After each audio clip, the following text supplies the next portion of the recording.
Before we go to the future, let's take a look in the past. How did we get here? Let's take a look back.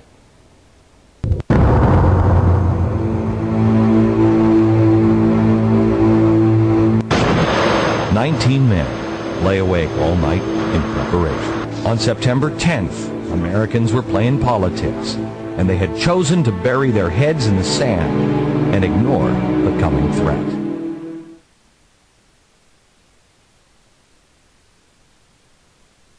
I remember how picture-perfect the day was. There wasn't a cloud in the sky, and America seemed invincible. And yet, in the blink of an eye, that airplane appeared to hit a little bit down the building around the 50th or 60th floor. Again, it struck flush. The skies were filled with black clouds, and our hearts were full of terror and fear. Absolute disaster. We realized for the first time how fragile we really were. Then, something happened.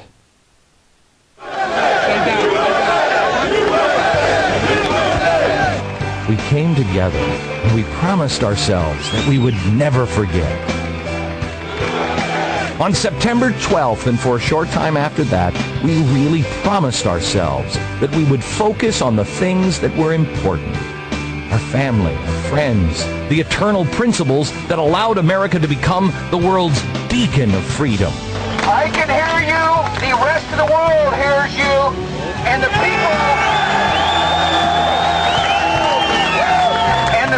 who knock these buildings down will hear all of us soon. So once again, America has a choice. We can choose to be the Americans of September 10th with our heads buried in the sand. We could be the Americans of September 11th who were unprepared and then paralyzed by fear, despair, or anger. Or we could choose to renew the promise that we all made to ourselves. Will you commit yourself to really live America's time-tested values and principles?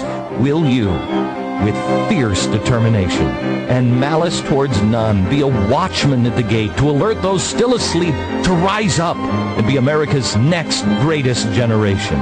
You know, many in Washington, left and right, want to convince you that they're the solution. I happen to believe that them being the solution is the problem.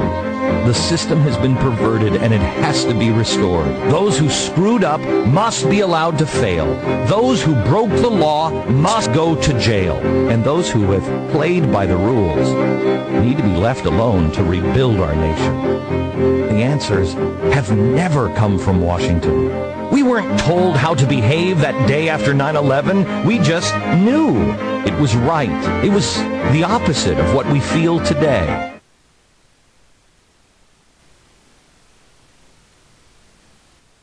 I'm backstage right now at Fox. I'm getting ready to show you that you are not alone.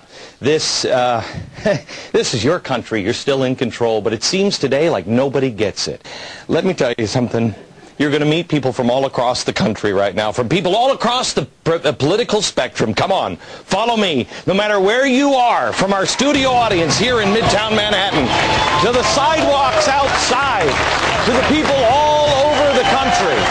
Just a few blocks away in Times Square, where there are people at viewing parties. They're holding regular viewing parties. It started with people and by people, just regular people like you, like Joyce in Melbourne, Florida, whose party grew so large that she moved it from her restaurant to the parking lot outside.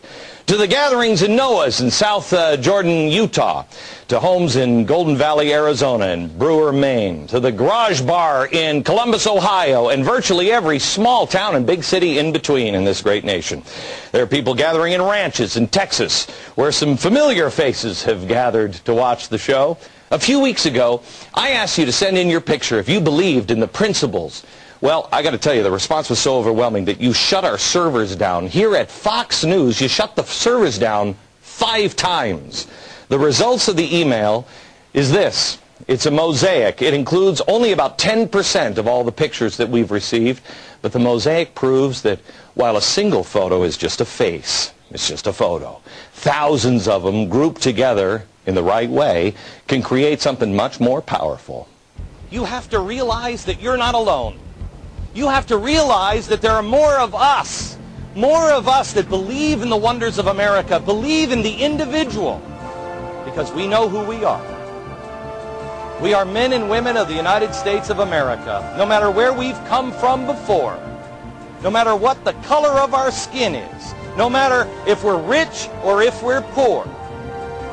We're Americans.